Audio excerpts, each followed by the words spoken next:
Hello everybody, it's Tarun. Welcome to your 24th and the last tutorial in the signal system and control course. In this tutorial, I'll teach you some basics about Z transform only. I'll not teach you the whole Z transform because it is quite difficult to understand the whole Z transform. I'll be teaching you some part of it. So, without wasting time, let's get started. Okay. The Z transform can be find out with the help of this formula, okay, where x of z is equals to summation n equals to minus infinite to infinite x of n z to the power minus n, where your function z is r e to the power j omega, okay, and you can put the value of z here and it will give you something with the feel of discrete time Fourier transform, okay. And here you can see that it is the discrete time Fourier transform for x of n into r to the power minus n. Okay, so x of j omega will be equals to x of z for r equals to 1, and it has the same thing like the Laplace transform. It also need a region of convergence, okay, and it is the range of r for which your x of z converges. Okay, so now let's talk about the z plane. And we are having this expression for the Z transform formula, okay, and Z equals to r to the power r into e to the power j omega. So as you all know that in the complex numbers that e to the power j omega represents a circle where your y-axis will be imaginary part of z and your x-axis will be real part of z, and the angle which rotates inside the circle is omega, okay. So if your ROC includes the unit circle, which means that the radius is 1, then the discrete time Fourier transform of x of n also exists, okay. So now let's see one example. Here x of n is equals to a to the power n u of n, okay, and we are going to find out the Z transform of this expression. X of z equals to summation n equals to minus infinite to infinite x of n z to the power minus n. Okay, I put the value of x of n, and as you all know that u of n is valid only from 0 to infinite, so the limit of summation will change, okay, and now it has become the summation of an infinite gp, which is geometric progression, so which is equals to 1 upon 1 minus a. Here a is equals to a z to the power minus 1, okay. So this is your answer for the Z transform, and your ROC will be if a mod a to the power a z to the power minus 1 is less than 1 or mod z is greater than mod a, okay, and if a is equals to 0.5, you can show your region of convergence graphically by this manner, okay. Here the gray part is your region of convergence and the white part is not included in your region of convergence. So now let's see second example. Here x of n is equals to minus a to the power n u of minus n minus 1, okay. Again I can find out the Z transform of this expression like I did in the first example, but here the unit step function is valid from minus infinite to minus 1, so now I can replace n with minus n here, so the limit changes from n equals to minus infinite to minus 1 to n equals to 1 to infinite. Again it is a GP, okay, and you can find out the answer, but here ROC will be different, and it is here mod z less than mod a. So if I take a is equal to 0.5, then the circle with the gray part inside it is your region of convergence now, okay. So this is the comparison for the two examples which I told you. Now let's see third example, which is combination of the first and second example, okay. Here you can see that we are having two region of convergence. First one is mod z greater than mod a, and the second one is mod z less than mod b, and the final region of convergence will be the intersection of the two, which will give us mod A less than mod Z less than mod B. Okay, it is only valid when mod B is greater than mod A. So if I take A is equal to 0.5 and B is equal to 0.75, then this blue region which you are seeing here is your region of convergence. Now let's see the second example, next example, the fourth example. Here x of n is equals to b to the power mod n and b is greater than 0. I can rewrite b to the power mod n in this manner, okay, which is again way of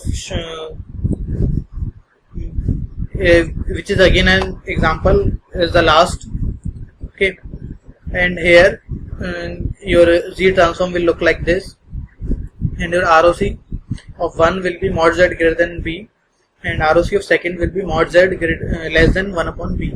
So your final region of convergence will be B less than mod Z less than 1 upon B. It will only be valid when B lies between 0 and 1. The next topic is poles and zeros. Poles are those values of mod Z for which x of z is not finite or it is indefinite or infinite, and zeros are those values of mod z for which x of z is 0. And poles are represented by cross or x, and poles and zeros are represented by O or the circular symbol. Now let's see the properties of ROC. The first property says that the ROC of Z transform consists of a ring in the Z plane which is centered about the origin. So you can see here that every region of convergence is centered about the origin only. The second property is that ROC does not contain any poles. Okay. Third property says that if x of n is of finite duration, then the ROC is the entire Z plane except possibly z equals to 0 and / or z equals to infinite, which means that if your x of n is of finite duration signal, then the ROC will contain entire Z plane, but it can miss only origin or infinite, and both. It can miss both also.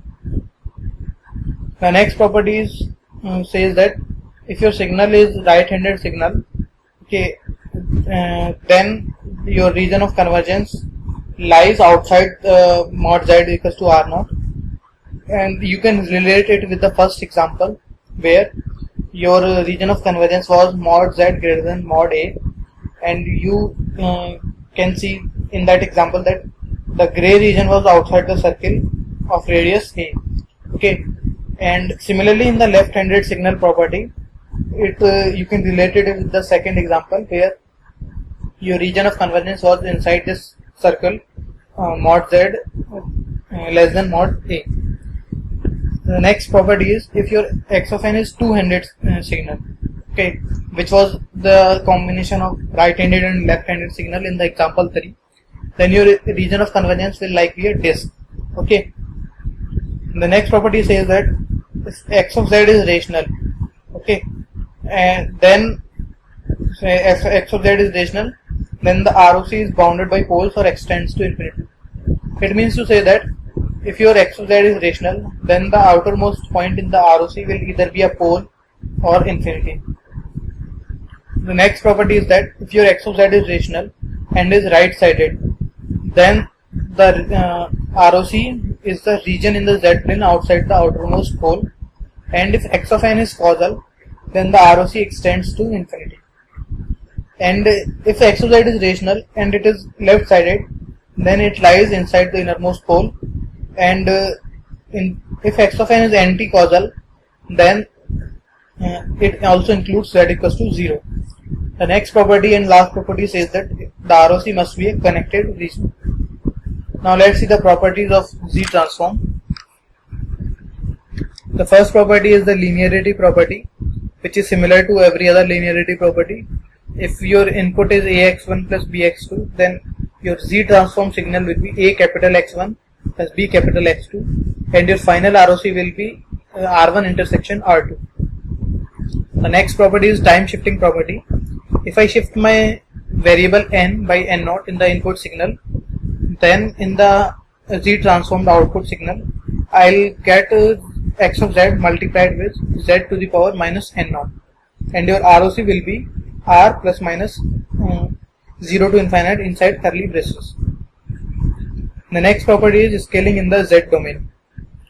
Okay, if I multiply the input signal with z0 to the power n, then I'll get scaled in the z domain by z0.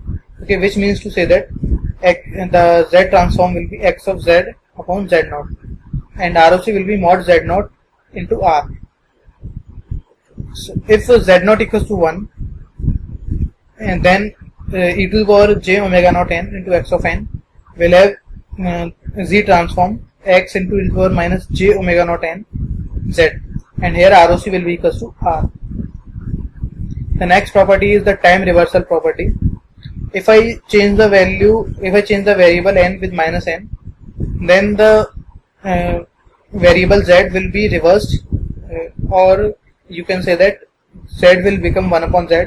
So your z transform will be x of 1 upon z, and your ROC will be 1 upon r. Next property is time expansion property. If I expand my signal by k, then in the z domain the z transform will be x of z to the power k, and your ROC will be r to the power 1 upon k. The next property is conjugation property. If I conjugate my input signal x of n, then in the z domain the z transform will get conjugated, and the z variable will also get conjugated, and your ROC will remain same in that case. The next property is convolution property. If I convolute two input signals x1 and x2, then their z transform will be multiplied, x1z multiplied into x2z, and ROC will contain r1 intersection r2. The next property is differentiation in in z domain. If I multiply my input signal with n, then in the z domain the z transform gets differentiated with respect to z, and minus z gets multiplied with it, and ROC will remain the same in that case. Okay. The next property is the initial value theorem. X of 0 will be equals to limit z tends to infinity x of z. Okay. Now let's see the causality. A discrete time LTI system is causal if ROC of its system function is the exterior of a circle including infinity. Okay. So a discrete time system with a rational system function h of z is causal if ROC is the exterior of a circle outside the outermost pole. Okay, and order of the numerator cannot be greater than the order of the denominator. So in this example you can see that order of numerator is greater than order of denominator, so it is not causal. For stability, ROC must include the unit circle inside it. Okay, and for causal and stable both, all poles must lie within the unit circle. Okay, so inverse G transform you can learn by yourself, which is a quite difficult topic. I am not going to teach you in this course. So this was all from my side in this tutorial, and in this course I have attached assignment with this unit also, which contains some of the questions of some of the topics which I have not taught you. If you cannot do the questions by yourself, there is no problem, and if you want to learn more, you can refer to the book and see some examples there. So thank you guys for watching. I'll see you next time.